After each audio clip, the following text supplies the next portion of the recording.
So, guys, uh, something different this week for you all. A little segment here with Daniel from Straight to the Point Darts YouTube channel. Hello Um, there.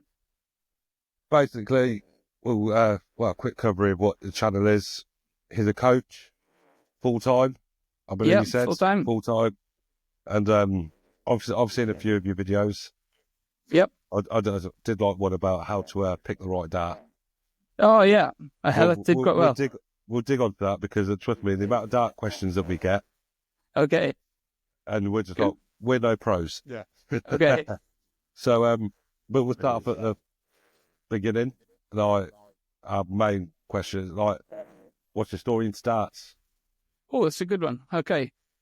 So I started playing darts when I was around about 8 years old. It's something my family always did. My grandfather, my great uncle, my great granddad, they'd always play darts. But I wasn't really gifted like they were. I didn't really have that talent. So I made my first final in around 2005, which was just because everyone else was as bad as I was. But I didn't really start getting good at darts until I was about 17. And then I tore ligaments in my right arm. And I had a bit of dartitis following the injury as well. From that point, I had to switch hands. It was the only way I could play. I still get pain in my right arm now. So I decided I'm going to spend the next however long just trying to learn to play with my left hand, which was interesting. So I ended up standing a couple of foot away from the board. I just kept moving backwards and a little bit further away from the board all the time. And after 3 years, I managed to hit the board from the off. But 3 years, I managed to hit them from the key. Started playing competitively a bit, only a league, that sort of thing. Another year after that, started trying Super Leagues. Year after that, started getting 70 average. Year after that, 80 averages. And I went 2 years without losing a game in the Swansea Singles League on a Monday night, which was quite good. Wow. Didn't lose a singles or a doubles. And from there, I started winning local things. And I started the YouTube channel just after lockdown. There was I found lockdown very long, very boring. I think everyone did. I think that's when I found your channel actually was, there must have been near the beginning of when you launched it, because it was... Something on there, yeah. I was sitting down, I thought, well, I'm playing the best darts I've ever played. I was averaging 80 on a bad day, which was mental to think about. But there was no darts around. I felt like I was wasting my talent, and I'd worked so hard at it. And I literally thought, Straight to the Point Darts, that's a great name for a YouTube channel. That's literally I can't even remember why I thought of it. It just came into my head. So I made a really, really badly put together video on dart points. And then I did one how would I coach someone who's never thrown a dart? Really, really basic. And it got 10,000 views, and a couple of professionals contacted me and liked it. So I was like, okay, this is strange. Started making more. And then within about 2 or 3 months, people kept asking me to coach them. So I started studying the game even more. And then I had my first world champion on the books in 4 months, which was Glenn Durrant, and that kind of changed everything. Having a 3-time world champ and Premier League champ on the books. Within 6 months, I'm full-time. And that's... Wow. Because I remember it was watching one of your videos, and it was, you'd done an analysis. Obviously, someone had contacted you to get analysis on their throw. And it's just, you break it down and you're going, how the hell do you see that in that throw? It's like all the stuff now, it's just like, what? Yeah, I suppose I'd been studying the game for well over 10 years before I started doing it, in a lot of detail. Yeah, But yeah, over the last... you can't tell, to be fair. Yeah, in the last sort of 4 to 5 years, since I've been doing it full time, I'm doing it 12 hours on a quiet day, 12 hours and then playing darts in the night to 17, 19 hours. I'm doing around 100 hours a week of looking at different throws continuously. So the amount of time I've had to assess throws is ridiculous, and we're talking thousands and thousands of players, and you see the same trends with players over and over again. And then I started learning off an aerospace engineer as well. I've coached some very intelligent people, and as much as I've coached them, they've helped me. I've coached 35 professionals now, 11 of which have had tour cards at some point. And you learn off them as well, I remember learning about grip pressure, because I was averaging in the 80s, but I couldn't get that dart to fly completely straight. And it was really frustrating because my hands were going straight. My flick was dead straight. The dart was aimed dead straight, but it didn't fly dead straight. And I spoke to an aerospace engineer, and he was talking about grip pressure, the same pressure you put on pillars when you design rockets. That was one of his jobs in the past, was designing rockets. And I started learning more about the physics behind the darts. I started speaking to a physician. And that's when I became a really good coach. Mm-hmm. Yeah, that's when I started getting more and more professionals on the books. But a lot of it's statistical probabilities. That's the only thing with darts coaching. Everyone's got a different style, but there are certain principles behind a style that will make it effective or not effective. Yeah. That is what was very difficult to learn. Trying to spot that was challenging at first, but once you've done it 1,000 times, you've done it. It gets easier and easier. Yeah. You actually coach just the average punter as well, don't you? Yeah. I like coaching amateurs. I don't need to anymore, but I prefer it. I prefer to coach amateurs just as much. I think coaching professionals is great.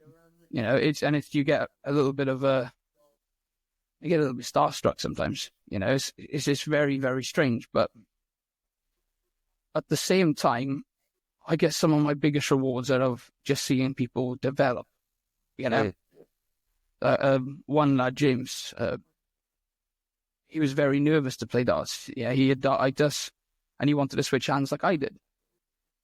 And now I've seen him go from missing the board to averaging 50 to 70 quite consistently over 2 years. Petru from GeoSteel World Cup of Darts, the doubles event they have. Yeah. One of their participants this year, I coached him from amateur. Now he was averaging 70, he was averaging 90, made his TV debut. There's another one just this week, Sean Rattigan. He's just got his CDC tour card for the first time in Canada. You're watching people do things they didn't think they could do. Hey. Surely that's a bigger kick than anything, isn't it? Yeah, it's got to be. It's just watching that development, and sometimes just seeing them grow as people, watching them get more confident. They go from being shy to actually enjoying what they're doing. Yeah. That's cool. Yeah, that's what makes me want to coach. Because that's the thing with darts. I mean, obviously, it's one of the most frustrating games that I've ever played. And I used to play golf, and darts it's just one of those. Yeah. You're like, it's just when you can't hit a double. Oh, see that? Something really handy.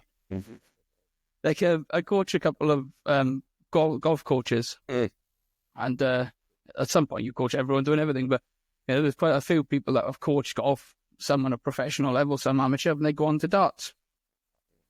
And they can always relate so much to it. I think golf and darts are probably the two most annoying hobbies 100%. you can have. They become like little jobs sometimes. You forget it's a hobby. Yeah. You just think it's something you have to. We're at that stage. It's one of those strange things that both of them, you can get so much enjoyment out of such frustration. It's totally bizarre. I've tried everything. I like snooker. I was quite decent at snooker. Pool I was very good at. It was easier to play pool. Boxing I used to quite like. Rugby I used to quite like. I've had adrenaline rushes on a lot of things, but there's nothing as nerve-wracking as darts. Nothing at all. Nothing. Yeah. Even if you can be the best player in that room. And I've played tournaments where I'm the worst in the room and tournaments where I'm the best in the room. And I'm telling you that there is nothing like the feeling I get in my guts when I'm going to play darts. Yeah. In either situation. No, I still get the old step it up. I played in one the other week, and it was Super League for the first time. Yeah. So I was like, I'll go give it a go, see what it was like. And I was warming up, and I was fine. As soon as I stepped up and they said game on, stomach dropped. My hand was all over the place like that. Yeah. Oh. Do you know, it's you have to get your mindset right. Yeah, I think a match day routine is vital. It's so important, and there's a big difference between trying to learn something and trying to implement it. There's a huge difference. So whenever I'm trying to learn something, I treat it the same as when I'm warming up. When I first get to the board, I don't really think about what I'm hitting. I'm just trying to find my alignment on the board, trying to get comfortable, trying to settle in. Then I'll look at one thing at a time, because I'm still playing with my left hand, don't forget. So it's not natural. you know. But I'll start thinking, okay, get my feet in position, chest in position, elbow down the right line. Just get comfortable with that. Then let's start keeping the elbow still. Then let's start getting the timing going, start getting the wrist working, start getting a bit of feel. Once I start getting the throw right, and the grip was another thing I have to check quite a lot as well, then it's a case of trying to switch off and just trying to use it. I'll always try to think of a pre-shot routine as I walk in. So when I walk into the shot, that's all I'm thinking is alignment. All my breathing techniques, finding the correct alignment, I trust it all. I just trust what I've done on the practice board. I just say alignment, I walk in, I try and do it. And then I'll think about 1 to 2 things most whilst actually throwing, preferably one. And that could be maybe touch my cheek with a flight. It could be the pace of the drawback. It could just be flick straight or elbow still. One thing. Because as soon as I put multiple things in my head, I've gone. And I think everyone's the same. I think that's maybe the big difference between guys like yourself and sort of guys like us. It ends up you start panicking, you start thinking, oh God, what if I get into the one? It's negative thoughts rather than try and stay positive. To be honest with you, I used to think that too. But I've been on both sides of it, and you still get negative thoughts. You just know you can deal with it better. I know if I find my alignment and I get that flick straight, I'm going to hit the centre of the 20. So I'll practice with a string down the centre of the board. That's become quite popular this week after Bunting put a video out. But I've been doing that for years. I did that with Jared Cole a couple of months ago. The ADC World Champions played in, I think he had a tour card at one time. And played in Modus this year. He hit 4 180s in a row on the practice board. Just bump, bump, bump, bump, bump. I done it with Nal Cullerton. He missed double 12 at back-to-back 9s. As soon as they start getting settled in, it's easy. If they can do it that good, I should be able to keep them straight. You know, I'm not that good, but I can definitely keep them straight.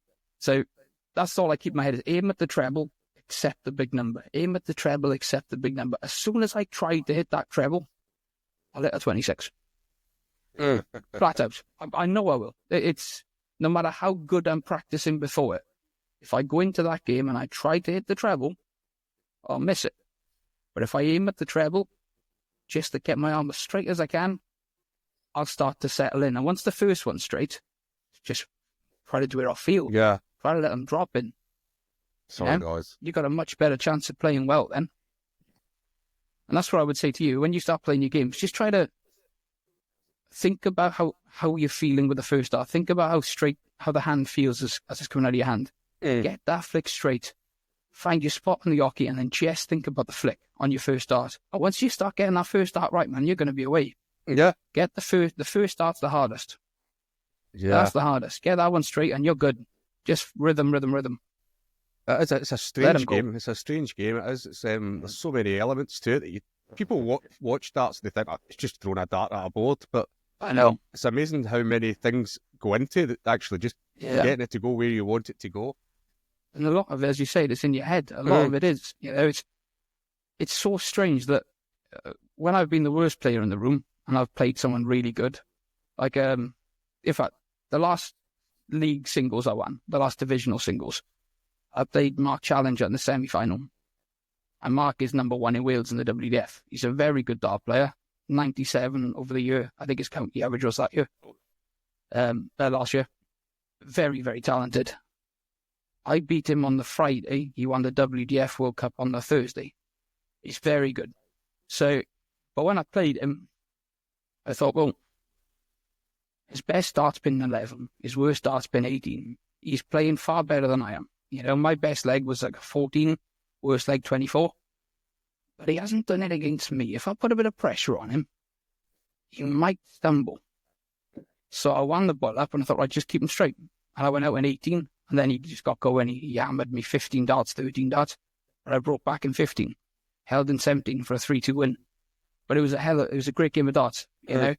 But it's, in my head, I'm thinking, if I don't beat him now, I'll never beat him. And in his head, he's thinking, if I lose to him, I'm not going to live this down.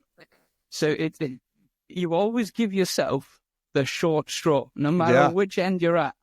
And it's important to remind that. I can remind myself of that because I've been in both situations.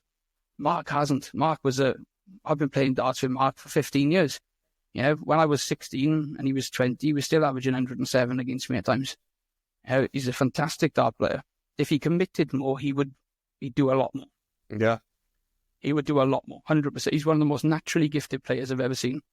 After lockdown, he didn't throw a dart for 2 years because he doesn't keep a dartboard in the house. He averaged 99. He turned up, practiced for 2 hours, got on the county stage and threw a 99 average. I mean, I didn't even think that was possible. You know? That shouldn't be possible. Yeah, that's just... There's lots of players like that, though. Yeah. It's scary. Well, scares the life out of me. Is it Gary Anderson? Apparently, he doesn't practice, so... Yeah. I know. It's like, everyone says that about Anderson, but he does so many exhibitions as well, though. So, yeah, if you ask Phil Taylor, Taylor says he's one of the hardest working dart players he's ever seen. So if you're always on the board like that, you practice it will probably be too much. Yeah, exactly. Yeah, of course, still practice. If you practice, you probably get worse at that point because he's on the board so much. Yeah.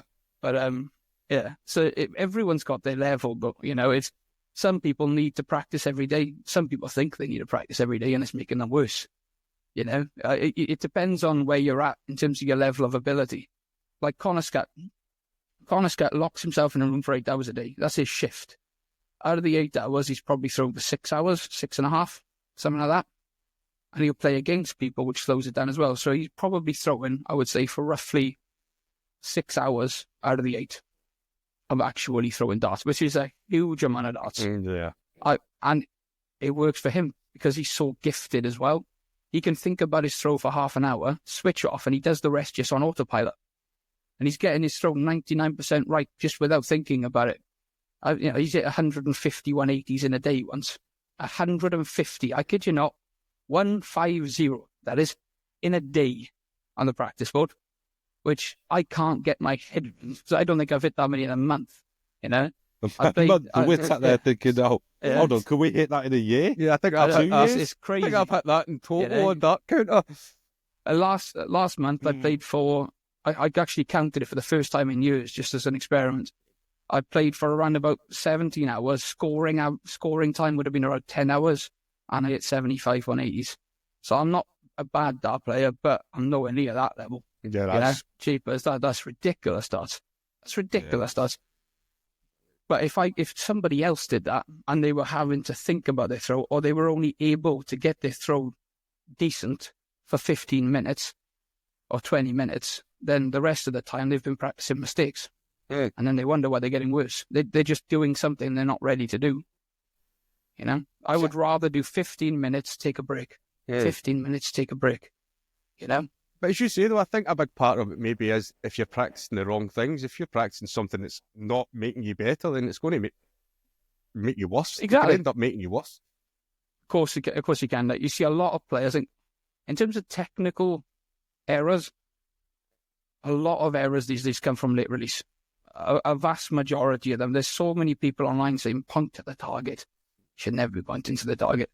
You look at when a professional dart player's arm is straight, see how many of them are considerably above level with the shoulder. They're normally slightly above level with the shoulder or below by the time the arm's extended. But when you tell people online to do this, they start actually lifting their arm up. You see their elbow kicking up, so the elbow's constantly moving up, which means the release becomes later. The higher the elbow, the later the release. The shoulder starts to follow. So they end up snatching. They end up with very little room to actually try to follow through, and they start losing power. So they're going to have to throw quite forceful. They end up forcing the dart on the practice board. If you're going to practice for 3 hours a day forcing the dart, you're going to make yourself worse. It's going to happen.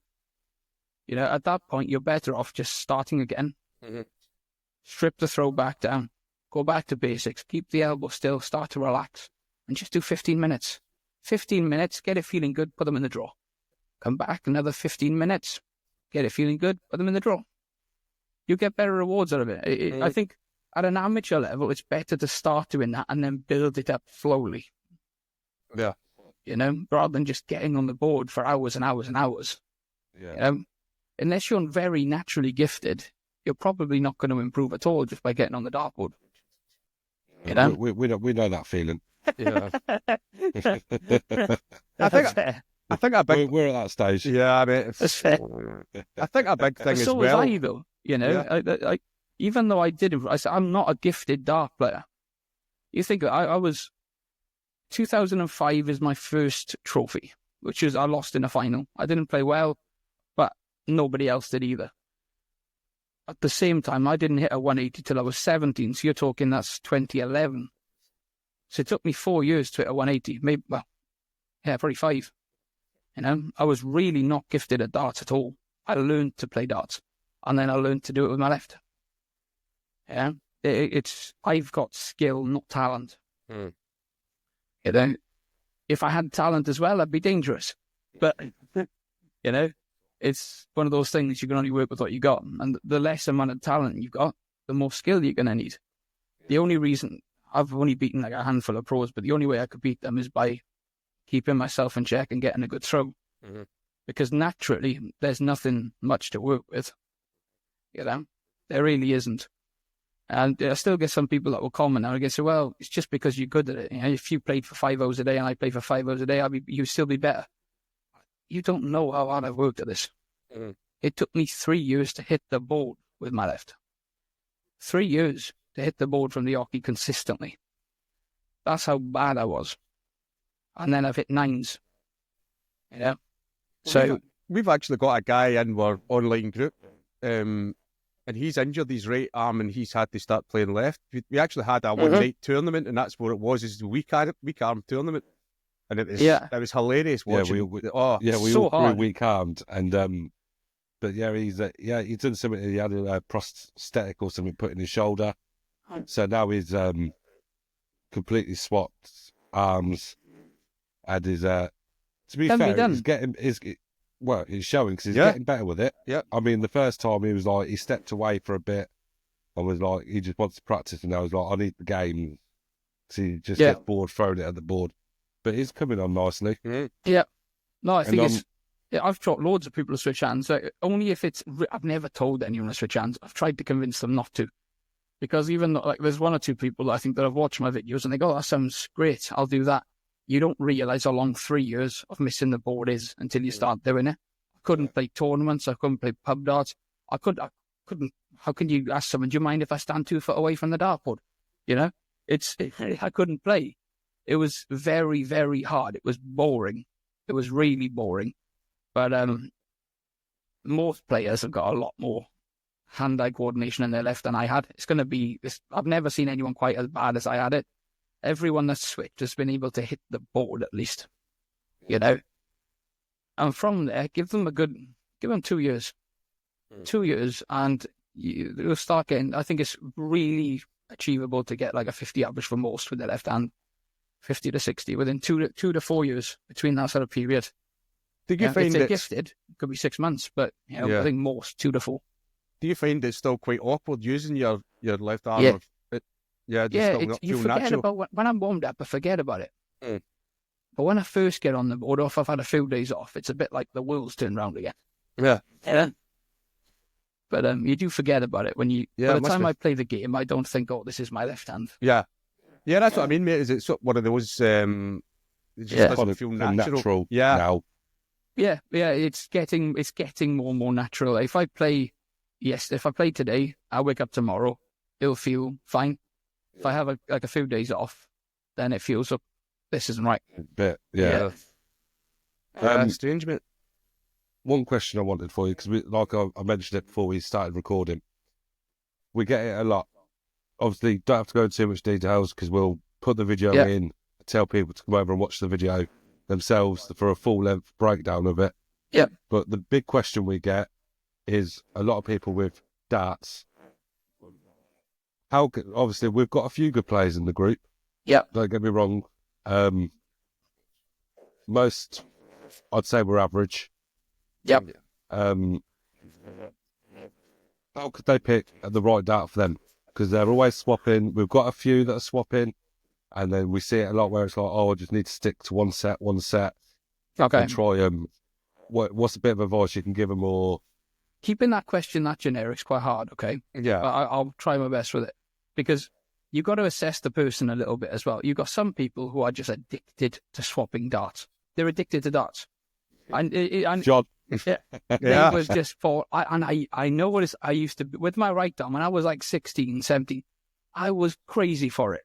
I couldn't afford to buy different darts all the time, but if I could get a day's work just cleaning wheelie bins or anything to afford a new set, I would do it. And then flights and stems, I didn't know what I was going to use, one throw to the next. I would watch Phil Taylor in 1990 against Bristol, and you'll see me with a long red shaft and a little black pear flight. And then I'd go and watch Andy Fordham, and I'd get my John Lowe darts out, short white shaft, big white flight. I was just totally and utterly just in love with these dart players. If you're going through that, you've got to decide what your best match dart is and just pick the one you're winning with, because the player half the time knows what it is. They know which set they keep going back to. Yeah. They can't face losing, and they're addicted to changing. They're actually just like changing the equipment. Yeah. So I would look, what have I actually won with this dart? Which one do I keep going back to? Everyone's got that one set, and I would get them out, and then I would say, look, okay, I can change the color of my flights, I can change the color of my stem, but I am not changing the lens. And I would set myself a rule of, I'm not going to change more than one thing for at least 2 to 4 weeks. Yeah. So if I put new points in, they stay in for 2 to 4 weeks. If I change my shafts, they stay in for 2 to 4 weeks, or I get the exact same model if it breaks. Same with the flights. Try to set yourself some boundaries, because you can tell these players, right, stick with those. They ain't going to do it. They are not going to do it. They just love doing it. And you can tell them not. They're liking their darts. I'm not going to tell them to stop enjoying themselves, but you're not going to win a lot. You get that. What people always go back to Peter Wright, don't they? They always go back to Peter Wright, and they say, "Oh well, Peter Wright, he's won world. There's been a world championship. Most of them, one world championship from '78 up until 1994. We had 2 in 1994 to 2019. Then we had 1 each year. Well, technically, we had 2 in 2023, the ADC World Champion as well. And now we've had 2 again for the last, another 2 occasions with the WDF. There's a lot of world titles out there, and only 2 of them have been won by one player who keeps switching. He's an anomaly. If you want to learn off it, it's like trying to copy Dave Chisnell's throw. It's like learning how to snatch a dart. It makes no sense. You wouldn't learn an anomaly. You should learn statistical probabilities. Yeah. So try to get out of your head. I would just focus, right, you want 90% tungsten most of the time. If you want a dart that's going to last, if you like a lot of grip, if you like a delicate grip that's going to wear, 90% tungsten's a bit of a must. If you go to 80, it's going to be a bit soft. If you go to 95, it's going to be a little bit brittle. So I'd always stick with around 90% if you like a grippy dart. That's a general rule. In terms of the weight, if you're starting out, I would go for 23, 22 to 24 most. 23 seems to be right in the middle, 22, 23. 24 slightly on the higher end. That's what most players are at. So if you go 23, you can work your way either way from there when you're trying to find a set. But it does depend on how much grip you like. If you don't like a lot of grip and you like it really thin, try 95. I set up like Martin Adams darts, the Phase 2 data dart. That dart hasn't got a lot of grip. It's very thin, very good for the weight. If you go 25 grams, it's still quite thin. So it does depend on what you like. But once you've found that dart you win with, when you play bad, it's not as bad most of the time. When you play well, your best darts can come out with it. That's the dart you've got to stick with. And it's a case of the dart chooses you, not you choosing the dart. You have to remind yourself of that. I used to love switching again when I went back to my left hand. I was close to going down that route a little bit again, but it was so hard to throw with the set that I couldn't. It kind of stopped me from doing it. But so I got a bit lucky. And then as you get better, when you get better at darts, you stop thinking about the equipment so much. You kind of lose that excitement with the equipment because you're actually hitting what you're looking at anyway. Yeah. You get more of a buzz then from hitting. But I suppose if you're not actually hitting the target, you are going to want to enjoy the equipment side of it a little bit more. You're going to want to get that dopamine from somewhere in the game. New darts there, Tom. Yeah. But I honestly, if for a player who's trying to find a set, the first thing I would do is get onto a cheap dart site like Dart Clearance, where all the darts are 90% and you're buying them for £15 to £25. You can get a lot of different equipment to try for the same value as buying a little dart. Yeah. The thing I think as well, though, is some people, it's just, they like something to blame. It's sort of a good way to blame the darts. So, I'm playing crap because the darts. it's to do with the dart. Yeah. It's not. It's never the dart. Yeah. If you played bad with it once before, it's you. You know, if you've played well with it, it's you. You think you're doing it the same. So Martin Adams said once, you think you're doing it the same, but you're not. Because if you did it the same, it would go in the same place as it did last time. But a lot of the time, that's the grip. You know how the grip can be so delicate. I made one video on the grip recently with another PDC pro, Jules van Dongen, because he's really struggling with his grip. I might make another one a bit more in depth, because it's very hard to coach. A lot of darts coaches won't go near it. Like my coaching partner is Glenn Durrant now. Yeah, so I coach the technique for all of his students, and he does a lot of the mentoring, that side of it. Matt Edgar does the psychology. And we're very good at our individual things. You know, he's using us to our strong points. I'm good at technique. You know, Matt Edgar's very good at psychology. So, and Glenn has won on every single stage and beaten everyone worth beating in the world on his day. So when it comes to preparing for games and knowing what to practice, how to prepare for a match, Glenn's your guy. When it comes to psychology, Matt's a professional dart player who's qualified in psychology. Fantastic. You're not going to get any better than that.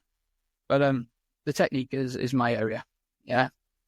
But as soon as you start getting that grip slightly different, pressure of the grip changes a little, it throws it all out. It's like having a different dart in your hand. I did see the short of the video, or it was the actual video itself, where it's take the weight, pick it up naturally, and then write down, remove this finger or this finger. You can see that the point's down or something.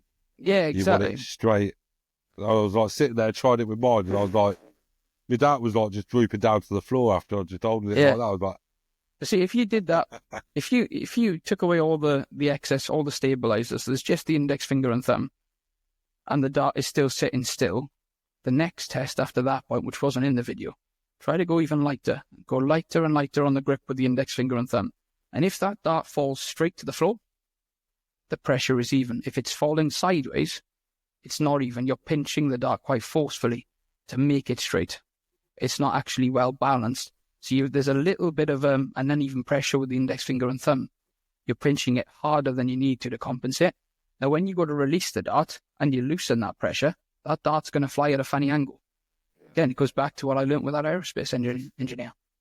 You know? Yes. He's a very intelligent guy. I can take no credit for it. It's fascinating stuff. And the worst thing is, it's such basic physics that when it's explained to me, I wanted to kick myself for not seeing it. Yeah. Because I'd sat there looking at it for hours. You know, I sat there looking at it. Forget it. It took about 10 minutes, 4 sentences, and I started to click straight away. And after 10 minutes, I got it in depth. I thought, this is so easy.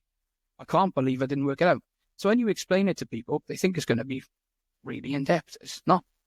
It's really not. It's quite easy to get your head around when you start doing it. But it's something I just wouldn't have thought of. Yeah. I just never would have thought in a million years of working that pressure out. It's really strange. Brilliant. Yeah, I love it. Yeah, I mean, so, your insights are something else, Paul. It's the two of us are just Thanks, sitting like that. I just brought up. Yeah, that's pretty much where that's where we're at. That's where all levels at. But sometimes that's the most fun. Yeah. We'll stick some links in the description, guys, if you want to follow Daniel's. Thank you, buddy. Go give him a follow. Yeah, go watch some video. Like I said, I watched the grip one. Yeah, but it's actually easy to follow. That's it. The thing is it's very well explained. It's not one of those ones you go, huh? You actually know less. The way you're looking at it. You just go, what? You know less than you did before you watched the video. But, yeah. No, I know. Like, Matt Edgar mentioned that, and that's something I'm really proud of, is that when I started straight to the point, I wanted it to be kind of true to the name. And I thought, let's just keep it basic, straight to the point, you know? Matt liked my terminology. If you watch like Matt's videos, you know, he does pinch the odd bit of terminology from me now and again. But I think that's great. You know, I'm hoping to work with the PDPA now as well at some point. And if I get to write any form of curriculum, I'll be using the same basic terminology. Like Glenn's doing course 1 now with the PDPA. You can train to be a darts coach at last, because everything else is just safeguarding. And to be fair, though, stage 1 with the PDPA is going to be a lot of safeguarding. You know, it's not really going to be that intense. It's going to be quite easy. But at least there is a recognised course, because there is none out there. You've got the Sight Bright, which is something I looked at doing. I tested the product. It really wasn't that effective.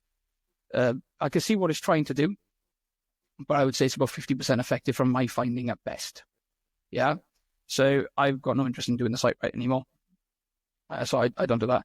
And then you've also got like the JDC one, but the JDC one is for children. It's very basic, you know. I've never coached like a kids academy, but I've worked with the Chinese elite players with Target. I made throw analysis videos for them and all the up and coming pros. So I have looked at the throws of lots of kids before, but I've never done it at like an amateur level. It's always been with international level or up and coming pros. So I might do a little bit of that more in the future, but I'm skeptical around working with kids anyway, because I think they put too much pressure on them sometimes. You know, there's some academies like the Blackburn Academy, the Neath Academy, they seem great. But then there's one or two I've seen, and there's kids getting dartitis, and they're like 8. And I'm thinking, this can't be normal. That can't be normal. It just can't be. So, yeah, I'm really skeptical when it comes to pushing kids on technique, you know. Well, let them enjoy the dance. Age, that's what it is, isn't it? Yeah, surely it is. Teach, well, it's like with anything, any sport or thing at that age. I mean, I used to coach rugby. Yeah. And it's like, you teach them, but the main part of it is have fun with it. You can get technical when you get a bit older. And well, when they get to about 15, 16, fair enough. Like in the last JDC tournaments, I coached the Irish captain of the JDC. And I coached the Welsh captain of the JDC, both of them. And they got to play each other. It was great to watch. But they're at an age where they are far more experienced than an 8-year-old was going to be. You know, and they've both got good mindsets. You know, they both are very good dart players, naturally. So you don't have to push them as hard anyway. But am I really going to tell a child, this is wrong, you need to do it this way if you're going to compete? Yeah. No, I'm not. You know, I think it's too much. It's far too much. But so it'd be good to have an actual qualification. So I've got to attend the course 1, which will be good. Can't wait for that. And then hopefully I'll be able to get involved with future courses. But that's the plan anyway. Yeah, mate. That's the plan. It'll be good. Maybe you can show me and Tom how to actually throw a decent dart. I'll give it a go. Yeah, got me a message. You've got your work cut out for you. Go for it. I promise you won't be the worst I've seen. Yeah. I promise you that. Yeah. I've had pretty much wallpaper on my wall from people just coming in the office. Yeah. You won't be the worst. Brilliant. Nice one, lads. Thank you very much. On and dropping in. Trust me, people are going to love that. Yeah, mate. Thanks. So that's really one, guys. Remember, drop a follow over straight to the point darts. Straight to the point darts. You got it. Nice one. Brilliant. Also, I'll get off you, Daniel, your thing before the coaching thing, mate, if you don't mind, and then I'll put that in, because I'm pretty sure there's a few of the guys that would maybe want to improve their darts. Yeah, definitely. If you want me to do anything like that in the future, drop me a message. We'll sort it out. Imagine brilliant. There's one discount code you could advertise as well. I don't have many at the minute, but there's off 20. No, it's either off 20 or 20 off. I'll have to check that. Try both. Ping me an email. See if you just message me in an email, mate. I will stick it in the description. Because I have had to stick my prices right up. The waiting list is just silly. It's gone since July now, so I've had to put them up. But I don't really like charging a lot of money. I've always intended to keep it affordable, you know. So when I can discount, I will. Yeah. Brilliant. Definitely, mate. No worries. Thank you very much, mate. Take care. Thank you very much. Cheers, man. Bye.